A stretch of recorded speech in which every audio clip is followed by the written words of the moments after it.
नमस्कार दोस्तों, DHP news channel में आपका हार्दिक स्वागत है। हिमाचल प्रदेश के आज के मुख्य समाचार आपको विस्तार पूर्वक बताएंगे। खबरों की शुरुआत करने से पहले आप सभी से निवेदन है कि डीएचपी न्यूज को सपोर्ट करने के लिए आप मेंबरशिप ज्वाइन करें। आपके सपोर्ट से हमें और बेहतर कंटेंट बनाने और आप तक सही खबरें पहुंचाने का मौका मिलेगा। तो पेश हैं आज के मुख्य समाचार। हिमाचल में मानसून की तबाही, 69 की मौत, 37 लोग लापता, 110 घायल, 9 जुलाई तक भारी बारिश का अलर्ट। हिमाचल प्रदेश इस समय मानसूनी कहर से जूझ रहा है। लगातार हो रही मूसलाधार बारिश, बादल फटने और भूस्खलनों ने राज्य के कई हिस्सों में तबाही मचा दी है। पहाड़ दरक रहे हैं, सड़कें टूट रही हैं, पेयजल और बिजली आपूर्ति व्यवस्था ठप हो चुकी है। लोगों की जान पर खतरा मंडरा रहा है। इस आपदा में 20 जून से अब तक 69 लोगों की मौत हो चुकी है, जबकि 37 लोग लापता हैं। राज्य आपातकालीन परिचालन केंद्र के अनुसार 110 लोग घायल हुए हैं और अब तक का कुल अनुमानित नुकसान 495 करोड़ रुपए से अधिक आंका गया है। मानसून ने सबसे ज़्यादा तबाही मंडी जिले में मचाई है, जहां 30 जून की रात को 13 स्थानों पर बादल फटे। जिले में 14 लोगों की मौत हो चुकी है, जबकि 31 लोग अब भी लापता हैं। गोहर, थुनाग, करसोग और जंजैहली क्षेत्रों में एनडीआरएफ और एसडीआरएफ की टीमें राहत व बचाव कार्यों में लगी हुई है। अब तक 348 लोगों को सुरक्षित रेस्क्यू किया गया है। जिले में 154 मकान पूरी तरह ध्वस्त, 31 वाहन क्षतिग्रस्त, 2 दुकानें और 106 पशुशालाएं ढह गई, जबकि 14 पुल बह गए हैं। इसके अतिरिक्त 165 मवेशियों की भी मौत हो चुकी है। प्रदेश में गुरुवार शाम तक 246 सड़कों पर यातायात पूरी तरह ठप हो गया। इनमें सबसे ज़्यादा 145 सड़कें मंडी में, 36 कुल्लू में, 25 सिरमौर में और 22 शिमला जिले में बंद हैं। बिजली आपूर्ति भी पूरी तरह प्रभावित हुई है। पूरे प्रदेश में 404 ट्रांसफार्मर ठप हैं, जिनमें अकेले मंडी में 353 ट्रांसफार्मर बंद हैं। कुल्लू में 15 और शेष अन्य जिलों में मिलाकर दर्जनों ट्रांसफार्मर खराब हो गए हैं। पेयजल व्यवस्था पर भी भारी असर पड़ा है। मंडी में 605 पेयजल योजनाएं, हमीरपुर में 104 और सिरमौर में 21 योजनाएं ठप हैं। राज्य में कुल 784 पेयजल योजनाएं बंद पड़ी हैं, जिससे लोगों को पीने के पानी की किल्लत झेलनी पड़ रही है। वहीं मौसम विभाग ने प्रदेश में आगामी दिनों में भारी से बहुत भारी वर्षा की चेतावनी जारी की है। 5 जुलाई से 9 जुलाई तक ऑरेंज अलर्ट जारी किया गया है, जबकि अगले 24 घंटों के लिए कांगड़ा, मंडी, हमीरपुर, शिमला और सिरमौर में फ्लैश फ्लड का खतरा बताया गया है। बीते 24 घंटों में सर्वाधिक वर्षा सिरमौर के पच्छाद में 133 मिलीमीटर दर्ज की गई है। इसके अलावा हमीरपुर के बड़सर में 92 मिलीमीटर, शिमला के जुब्बड़हट्टी में 59 मिलीमीटर, ऊना में 55 मिलीमीटर, नाहन में 42, कांगड़ा में 32, सराहन में 29, सुंदरनगर में 19 और शिमला शहर में 10 मिलीमीटर वर्षा रिकॉर्ड की गई। 24 घंटे में सुलझाई चोरी की गुत्थी, 2 बाइकों सहित धरे 3 चोर। हिमाचल प्रदेश में बढ़ते चोरी के मामलों ने लोगों की चिंताओं को बढ़ा दिया है। ऐसा एक चोरी के मामले को पुलिस ने महज 24 घंटों में सुलझाकर 3 आरोपियों को सलाखों के पीछे पहुंचा दिया। पुलिस की इस कार्रवाई की लोगों ने जमकर तारीफ भी की है। मामला सिरमौर जिला के माजरा पुलिस थाना से संबंधित है, जहाँ पुलिस ने 24 घंटों में 2 चोरी की बाइकों सहित 3 युवकों को अरेस्ट किया है।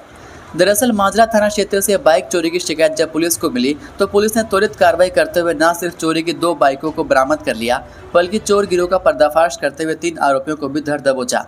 यह तीनों ही आरोपी उत्तर प्रदेश के रहने वाले हैं। पुलिस ने आरोपियों के खिलाफ आगामी कार्रवाई शुरू कर दी है। सीएम सुक्खू के मंत्री अनिरुद्ध सिंह के बाद अब कांग्रेस के पूर्व विधायक पर दर्ज हुई एफआईआर। हिमाचल प्रदेश में पिछले 3 दिन में कांग्रेस के 2 बड़े नेताओं पर एफआईआर दर्ज हो चुकी है। पहले सुक्खू सरकार के कैबिनेट मंत्री अनिरुद्ध सिंह पर एनएचएआई के वरिष्ठ अधिकारी के साथ मारपीट के आरोप में एफआईआर दर्ज हुई थी। अब बिलासपुर में कांग्रेस के पूर्व विधायक बंबर ठाकुर पर पुलिस अधिकारी के साथ धक्का मुक्की करने के आरोप में एफआईआर दर्ज की गई है। यह मामला अतिरिक्त पुलिस अधीक्षक बिलासपुर शिव चौधरी की लिखित शिकायत के आधार पर दर्ज किया गया है। अपनी शिकायत में पुलिस अधीक्षक बिलासपुर शिव चौधरी ने आरोप लगाया है कि बंबर ठाकुर ने प्रशासन से बिना अनुमति लिए प्रदर्शन किया और जब पुलिस और प्रशासन ने उनसे इसके बारे में बात करनी चाहिए तो उन्होंने प्रशासनिक अधिकारी के साथ धक्का मुक्की की। घटना के दौरान एएसपी शिव चौधरी भी मौजूद थे। बंबर ठाकुर द्वारा धक्का मुक्की का वीडियो भी वायरल हुआ था। पूर्व विधायक बंबर ठाकुर किसी कार्यक्रम के सिलसिले में लखनपुर इलाके में गए थे। वहीं कुछ संदिग्ध गतिविधियों पर उनकी नज़र पड़ी। उनका आरोप है कि एक स्कॉर्पियो गाड़ी में सवार कुछ लोग उनकी गतिविधियों पर नजर रखे हुए थे और उन पर हमला करने की फिराक में थे। मंडी में आफत, कंगना गायब, मीडिया ने किया सवाल पर जयराम चुप, जनता मांगे इस्तीफा। हिमाचल प्रदेश के मंडी जिले में बारिश और भूस्खलन ने इस बार भी भीषण तबाही मचाई है। मंडी जिला में बादल फटने, भूस्खलन से जनजीवन पूरी तरह अस्त व्यस्त हो चुका है। अब तक 13 लोगों की जान जा चुकी है और 25 से ज़्यादा लोग लापता बताए जा रहे हैं। लेकिन बड़ी बात यह है कि मंडी की बेटी और सांसद कंगना रनौत अब तक अपने संसदीय क्षेत्र की जनता के बीच नहीं पहुंची हैं, जिसको लेकर अब सवाल उठने लगे हैं। बता दें कि प्रदेश सरकार और प्रशासन युद्ध स्तर पर राहत और बचाव कार्यों में जुटे हैं। मुख्यमंत्री सुखविंदर सिंह सुक्खू ने स्वयं आपदा प्रभावित क्षेत्रों का दौरा कर स्थिति का जायजा लिया। वहीं नेता प्रतिपक्ष जयराम ठाकुर भी पीड़ितों के बीच पहुंचे और उनकी पीड़ा साझा की। मगर इस पूरे घटनाक्रम के बीच संसदीय क्षेत्र से सांसद और फिल्म अभिनेत्री कंगना रनौत की अनुपस्थिति पर सवाल उठने लगे हैं और मंडी की जनता में भी खासा रोष है। भारी तबाही और जानमाल के नुकसान के बावजूद कंगना रनौत अब तक ना तो प्रभावित क्षेत्रों का दौरा कर पाई हैं, न ही राहत कार्यों में उनकी कोई प्रत्यक्ष भागीदारी सामने आई है। उन्होंने एकमात्र सोशल मीडिया पोस्ट में मंडी में आई आपदा पर दुख जताते हुए लोगों की पीड़ा के प्रति सहानुभूति व्यक्त की है। हालांकि यह कोई नई बात नहीं है। इससे पहले 2024 में प्राकृतिक आपदा के दौरान भी सांसद कंगना गायब थीं। कंगना रनौत की एक अन्य पोस्ट ने दर्द से करा रही मंडी की जनता के गुस्से को और भड़का दिया, जिसमें कंगना ने लिखा था कि पिछली बार मंडी आने पर उनकी कार पर पत्थर गिर गए थे, जिससे वह डर गई थी और अब मंडी नहीं आ सकती। साथ ही उन्होंने एक्स पर यह भी लिखा, कीबोर्ड वॉरियर बनिए, हा हा, जय हिंद। इस बयान ने जैसे लोगों की भावनाओं पर नमक छिड़कने का काम किया। कंगना रनौत की इस पोस्ट पर स्थानीय लोगों ने तीखी प्रतिक्रिया देते हुए कहा, हमने उन्हें अपने इलाके की आवाज़ बनाकर सांसद भेजा था, लेकिन जब हमारा इलाका संकट में है तो वह सिर्फ ट्वीट करके इतशरीफ कर रही हैं। कई लोगों ने तो यहाँ तक कह दिया कि उन्हें ऐसी सांसद नहीं चाहिए जो जनता की मुश्किलों में साथ खड़ी ना हो बल्कि डरकर भाग जाए। चंद सेकंड में गिर गया 25 फीट ऊंचा डंगा, मची चीख पुकार, कई घर खाली करवाए। हिमाचल प्रदेश की राजधानी शिमला के ढली क्षेत्र में निर्माणाधीन 4 लेन परियोजना के तहत बनाया गया एक बड़ा डंगा अचानक भर भराकर गिर गया। यह डंगा लिंडीधार इलाके में चंडीगढ़ शिमला 4 लेन के तीसरे चरण के तहत बनाया गया था।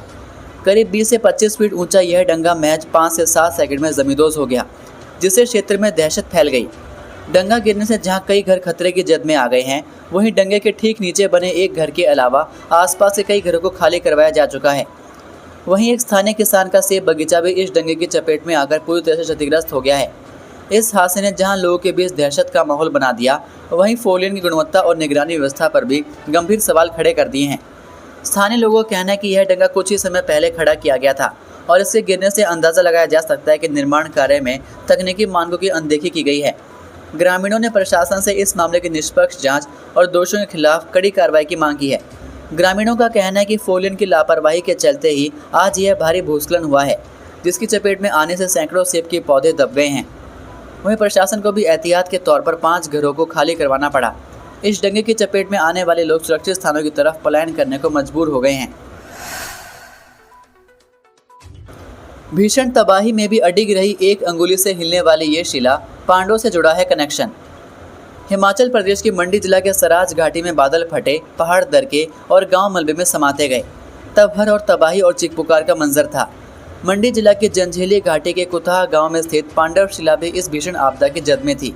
पर आश्चर्य की बात यह रही कि जहां गांव के कई मकान ढह गए, रास्ते और बगीचे बह गए, वहीं यह पौराणिक शिला अडिग खड़ी रही। यह शिला यूं तो एक पत्थर की आकृति है, लेकिन लोगों की आस्था और मान्यता इसे चमत्कार बना देती है। कहते हैं इसे कोई भी व्यक्ति महज एक अंगुली से हिला सकता है, लेकिन यदि कोई पूरी ताकत लगाकर दोनों हाथों से भी हिलाना चाहे तो यह टस से मस नहीं होती। इसे वैज्ञानिक रहस्य माने या आस्था का प्रमाण, लेकिन यहाँ के लोगों के लिए यह एक जीवन चमत्कार है। मान्यता है कि महाभारत काल में जब पांडव अज्ञातवास पर थे तो उन्होंने सराज घाटी के इस क्षेत्र में विश्राम किया था। इसी दौरान भीम के हाथ से सत्तू का पेड़ गिरा, जो आज की पांडव शिला के रूप में पूजित है। इसे भीम की स्मृति से जोड़कर श्रद्धालु यहाँ माथा टेकते हैं। इस बार की भीषण बारिश और पांडव शिला गाँव में आई तबाही के बाद जब ग्रामीणों ने देखा कि शिला वैसे ही खड़ी है तो टूटे हुए दिलों में भी एक आस जगी। एक बुजुर्ग ग्रामीण ने कहा कि घर गया, सामान गया, लेकिन हमारी आस्था की शिला बच गई। शायद वही हमें फिर से खड़े होने की ताकत दे रही है। अब साल में सिर्फ 4 महीने ही बनेंगे हिम केयर कार्ड, प्रीमियम की नई दरें की गई हैं तय। हिमाचल प्रदेश सरकार की ओर से हिम केयर योजना के अंतर्गत श्रेणियों को ध्यान में रखते हुए प्रीमियम की नई दरें तय की गई है। अब नया कार्ड पंजीकरण साल में सिर्फ 4 महीने मार्च, जून, सितंबर और दिसंबर में ही होगा। फिलहाल जुलाई 2025 में नए कार्ड की पंजीकरण प्रक्रिया जारी रहेगी। लाभार्थियों को कार्ड का नवीकरण 30 दिनों के भीतर करवाना पड़ेगा। इन कार्डों की वैधता 1 साल के लिए ही होगी। प्रदेश सरकार की ओर से प्रायोजित स्वास्थ्य योजना हिमकेयर के अंतर्गत पंजीकृत सरकारी अस्पताल में दाखिल होने पर परिवार को 5 लाख रुपए तक के मुफ्त इलाज की सुविधा मिलती है। हिमकेयर के अंतर्गत स्मार्ट कार्ड बनाने की सुविधा लोक मित्र केंद्रों, साइबर कैफे या आवेदक स्वयं www.hpsbys.in वेबसाइट पर Aadhaar card, ration card, mobile number और श्रेणी प्रमाण पत्र अपलोड करवाकर और निर्धारित प्रीमियम का भुगतान कर बनवा सकते हैं। योजना के अंतर्गत लोकमित्र केंद्र या कॉमन सर्विस सेंटर में नामांकन करने और दस्तावेजों को अपलोड करने के लिए लाभार्थी से प्रीमियम के अतिरिक्त 50 रुपये का शुल्क लिया जाएगा। योजना में विभिन्न प्रकार की आम व गंभीर बीमारियों को शामिल किया गया है। लाभार्थी प्रदेश में हिमकेयर कार्ड के अंतर्गत पंजीकृत सरकारी अस्पतालों के अलावा पंजीकृत निजी अस्पतालों में जाकर मुफ्त इलाज करवा सकते हैं। इसके अतिरिक्त पीजीआई चंडीगढ़ और एम्स बिलासपुर में भी इस कार्ड पर मुफ्त इलाज की सुविधा उपलब्ध है। आईफोन का झांसा देकर एसबीआई के सर्विस मैनेजर पर छेड़छाड़ का आरोप, वीडियो साक्ष्य के साथ मांगा इंसाफ। भारतीय स्टेट बैंक की ऊना जिले की एक शाखा में 2 महिला कर्मचारियों ने सर्विस मैनेजर पर यौन उत्पीड़न और शारीरिक संबंध बनाने के दबाव के गंभीर आरोप लगाए। पीड़िताओं ने आरोपी की हरकतों का वीडियो बनाकर पुलिस को सौंपा, जिसके आधार पर महिला थाना में मामला दर्ज कर लिया गया है। महिला कर्मचारियों ने शिकायत में खुलासा किया कि सर्विस मैनेजर लंबे समय से उन्हें मानसिक रूप से प्रताड़ित कर रहा था और बार बार अनुचित प्रस्ताव दे रहा था।